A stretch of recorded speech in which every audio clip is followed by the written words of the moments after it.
Saludos, habitantes de las tierras de Hyrule.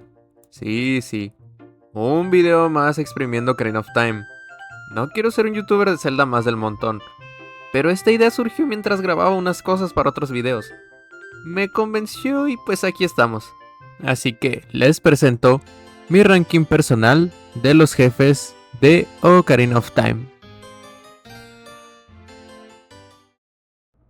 Antes de comenzar, si bien es una opinión personal, debo mencionar que también tomaré en cuenta los siguientes apartados a la hora de calificar a los jefes. El apartado número 1 será el dinamismo del combate. Con esto me refiero a qué tan entretenida es su pelea y cómo nos hace aprovechar el objeto de la mazmorra correspondiente. Segundo punto a tomar en cuenta, el trasfondo o lore. Aquí más que nada es cómo se nos va presentando el jefe a nivel narrativo. Ya saben, antes de luchar contra él y cómo Shake y otros personajes nos advierten del peligro. Y como último punto, la primera impresión. Este es un bonus más que nada. Aquí habla la nostalgia, el cómo me sorprendió ver a estos jefes por primera vez, cómo imponían y el miedo que sentí al verlos en la pantalla. Cada uno de estos apartados le otorgará un punto al jefe en cuestión. O sea que si algún jefe cumple con los 3 apartados, tendrá 3 puntos, la puntuación perfecta. Y pues si no cumple, irá teniendo 2 o 1, etcétera, etcétera. Ya van entendiendo la idea. Ahora sí, comenzamos. Menciones honoríficas. El trío del pasado. Los primeros 3 jefes como Link Niño. La verdad no hay nada que destacar aquí. Solo los coloqué ya que son los jefes más fáciles del juego por obvias razones. Además de no presentar un trasfondo más allá de ser la maldición de turno que perturba la paz en cierta sección del mapa. Únicamente destacaría a Goma por la impresión que da al ser la primera boss fight de todo el juego. Y no es para menos, ya que esa intro de batalla es brutal. Aún así no tiene nada de especial. Mención honorífica para el trío del pasado. Puesto número 5. Morpha. Ok, empezamos con el jefe del templo más complicado de Ocarina of Time, el Templo del Agua. Se esperaría que el jefe estuviera a la altura, ¿no creen? Algo, si bien no complicado, por lo menos difícil. O un combate interesante. Pero no. En cuanto a gameplay, Morpha resulta ser de los jefes más básicos del juego, constando de una sola fase en la pelea, donde ocasionalmente el punto débil del jefe quedará expuesto. Ahí nosotros tendremos que jalarlo con el gancho, para proceder a golpearlo con nuestra espada. Así un buen rato hasta que nada. Esa es toda la pelea. Lo único que hará más allá de eso es que sacará un segundo tentáculo. Si bien puede tomarte algo desprevenido, no es nada del otro mundo, es súper fácil de esquivar. Ahora en cuanto a nivel narrativo, pues también demasiado vacío. Apenas si nos hablan de que es un monstruo que se resguarda en el templo. Y ya. De ahí en fuera no hay nada más. No se nos impone este jefe como un gran peligro, más allá de ser la bestia que asedia la mazmorra. Esto pudo haber sido consecuencia del recorte de contenido de la versión final de Ocarina of Time, pero eso no lo excusa de ser nada más que un jefe del montón. Pero no todo es malo, ¿verdad? ¿Quién no recuerda la primera vez que luchó contra Morpha? Entras en una especie de cuarto acuático. Todo parece tranquilo. Una tranquilidad incómoda. Hasta que el juego cambia de perspectiva. Una bestia acecha detrás de Link. Un tentáculo acuático que desaparece tras plantarse frente al héroe. De un salto regresamos al sitio seguro, mientras la bestia toma forma. Pareces llevar el combate bajo control, pero mientras calculas el momento para tirar del gancho, otro tentáculo aparece y toma a Link. Comienza a agitarlo por los aires y lo lanza. Más a eso súmale que ese ataque quita una buena cantidad de corazones. Te pone los nervios de punta e instantáneamente te pones a la defensiva. No cabe duda de que Morpha sí que impone en su primera impresión. Un gameplay interesante cuando lo juegas por primera vez. Aunque aún así he de admitir que le agarras el modo bastante rápido. Puesto número 5 para Morpha.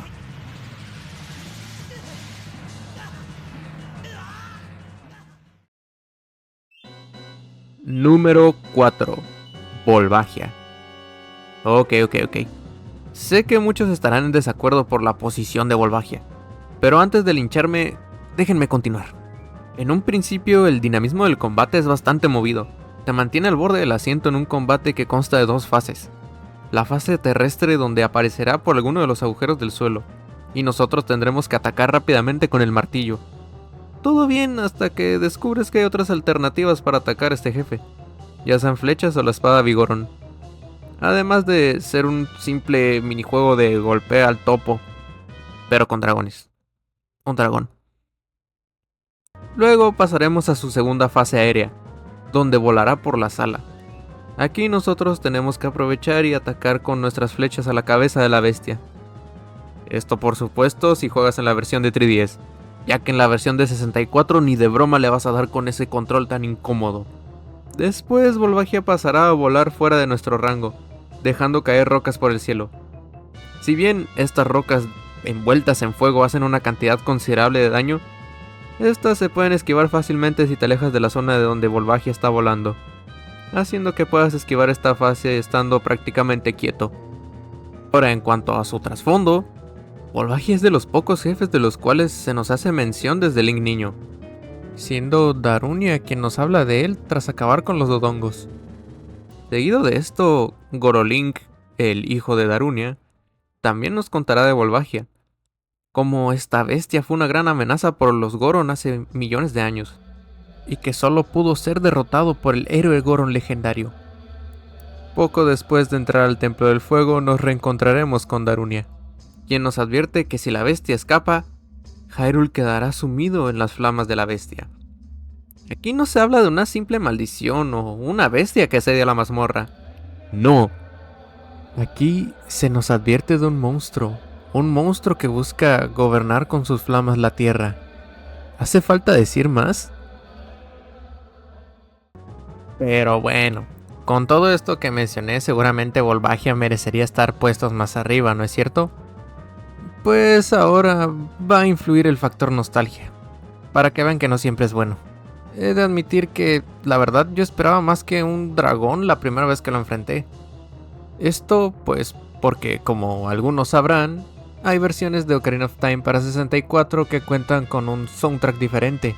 Ya saben, ese que tiene cánticos del Islam y todo eso.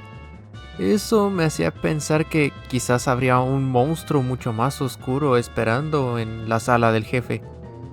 Y pues ya imaginarán mi decepción al ver un dragón salir de ahí. Sí, sé que es una estupidez, pero bueno, vayan a quejarse con el Oscarín de hace unos 10, 12 años. Puesto número 4, para Volvagia.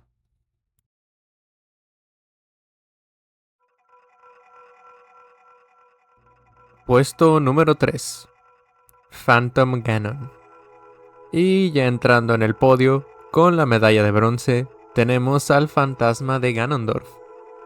Obviamente, al ser el primer combate con Link adulto tenemos muchas expectativas. Bueno, al menos yo las tenía. Y vaya que las superó con creces. Este combate no solo nos hace utilizar el arco que obtenemos en la mazmorra, sino que también nos hace un pequeño preview de lo que nos vendrá más adelante, teniendo un pequeño duelo de ping pong, ya saben, lo típico al luchar contra Ganondorf. Pero más allá de eso, me gusta la dinámica esta de los cuadros. Esto de que tengas que adivinar de dónde viene el real, de dónde viene el falso, es bastante interesante y te hace replantearte tu estrategia. No es simplemente ataca, aquí tienes que pensar, tienes que saber cuál es el real. Algo que sin duda te hace usar algo más que la espada a la hora de pelear. Pero claro, no todo es perfecto, ¿verdad? Una vez que comenzamos esta parte del ping pong, pues la dificultad baja bastante y el combate se torna algo aburrido, repetitivo y sin gracia, aunque aún así eso no le quita el mérito de la sección con arco. Ahora los siguientes dos apartados van a ir de la mano. Esto porque, no lo sé, siempre que hablo del Templo del Bosque se siente algo extraño. Porque, si te das cuenta, este sitio no tiene nada relacionado con el bosque más que su posición. Parece una especie de fortaleza abandonada, algún sitio de la familia real que quedó atrás. Está rodeada de una aura tan misteriosa que lo vuelve Muy interesante la intriga de saber qué sucedió aquí, porque mientras merodeas por el templo, te hace pensar que algo pasó aquí. No, sabes que algo importante pasó aquí, pero no hay pista de ello por ningún lado. Y esto siento que le da bastantes puntos al fantasma de Ganon. El hecho de que aparezca aquí podría significar algo, quizás relacionado al origen del Templo del Bosque. Recuerdo haber pasado horas y horas en internet buscando una relación entre el origen del Templo del Bosque y este espectro. Aunque, como ya sabemos, este ente no es más que un pelele invocado por Ganondorf para probar la valía de Link. Aún así, la nostalgia habla mucho en este apartado. Puesto número 3 para Phantom Ganon.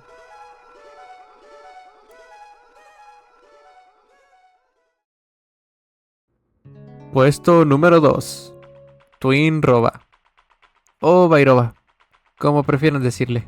Depende de su región, supongo. Ok, con la medalla de plata. He de decir que fue bastante difícil elegir entre los dos primeros puestos. Esto debido a que estas son mis boss fights favoritas. Pero bueno, no nos salgamos del tema principal. Twin Roba. La boss fight comenzará como cualquier otra, pensando en cómo utilizar el objeto de la mazmorra. Pero claro, ¿qué puede hacer con un escudo espejo que lo mejor que puede hacer es reflectar la luz? Aunque aquí descubriremos que es capaz de hacer mucho más que eso. Tal es como repeler magia oscura, ya sea el fuego o el hielo. Utilizaremos esta ventaja para repeler a las hermanas y hacerlas retroceder. Obviamente esta parte del combate es algo aburrida. Esto hasta que pasamos a la segunda fase. Aquí las hermanas harán sus diferencias a un lado y unirán fuerzas para derrotar a Link, convirtiéndose en Viroba o Twin Roba, como le digan en tu región. Esta gerudo gigante de como 5 metros, no sé, Link no le llega ni a la cabeza estando agachada. Aquí seguiremos con la misma fórmula, pero esta vez será diferente. Cada lado representa un elemento, ya sea el fuego o el hielo. En esta tendremos que acumular cierta cantidad de cargas en el escudo espejo. Seguido de esto tendremos que soltar todas las cargas sobre ella, y ahí aprovecharemos para atacarla. Este, más que un combate frenético, es un combate bastante interesante. Si bien no es movido ni te mantiene al borde del asiento, es algo innovador, siento yo. Ahora, en cuanto al trasfondo de estas brujas, pues son las madres adoptivas de Ganondorf. Imagínense cuán malvadas tienen que ser estas para haber criado a este engendro. Sin mencionar que vimos cómo asesinaron a Naboru enfrente de Link. Estas mujeres son despiadadas. Sí que imponen, ¿verdad? Y bueno, ya finalizando, en cuanto a su primera impresión, pues estas siguen siendo exactamente iguales a como las recuerdo.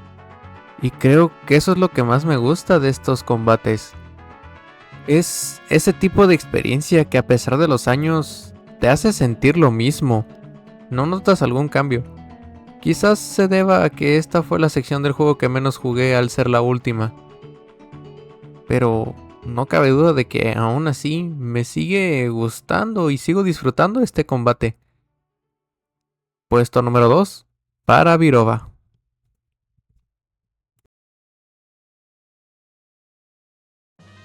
Puesto número 1, Bongo Bongo. Ok, un puesto que ya todo el mundo se esperaba. Principalmente porque es el único que falta. Pero también porque, bueno, nadie puede negarme que Bongo Bongo no solo cuenta con la boss fight más interesante y conflictiva del juego, sino que también cuenta con un lore muy extenso. ¿Quién no recuerda no haber leído en foros durante horas teorías y teorías sobre el origen de este jefe y todo lo relacionado que hay con él en Kakariko? De Bongo Bongo no se puede hablar como lo hice anteriormente. Aquí se necesita hablar de la experiencia completa. Primero, la entrada a su templo, el Templo de las Sombras, está en el cementerio. Entramos a una antigua tumba sheika. Pero una vez que estamos dentro del templo, nos damos cuenta de que este parecía tener otro propósito. Más allá de albergar a Bongo Bongo, las paredes nos hablan, nos dicen que la historia del reino de Hyrule está manchada en sangre, escrita con sangre. Mientras vamos descendiendo por el templo, nos vamos dando cuenta de todo el misterio que rodea este templo. Ese apartado que me encantaba del templo del bosque está aquí. Ahora no solo estamos frente a algo misterioso, sino también algo tenebroso. Recuerdo haber jugado esta parte de niño y no poder jugarla de noche. Y es un sentimiento que a día de hoy aún perdura. Y no es para menos, pues todo este templo está rodeado de una ambientación y un soundtrack que te pone incómodo. Te hace sentir que no estás solo. Continuando con el lore de Bongo Bongo, me causa mucha impresión e intriga el hecho de que literalmente estemos descendiendo al inframundo para enfrentarlo. Si te das cuenta, el templo de las sombras no sube ni vas avanzando por pasillos. No, aquí vas descendiendo. Es básicamente un camino al inframundo.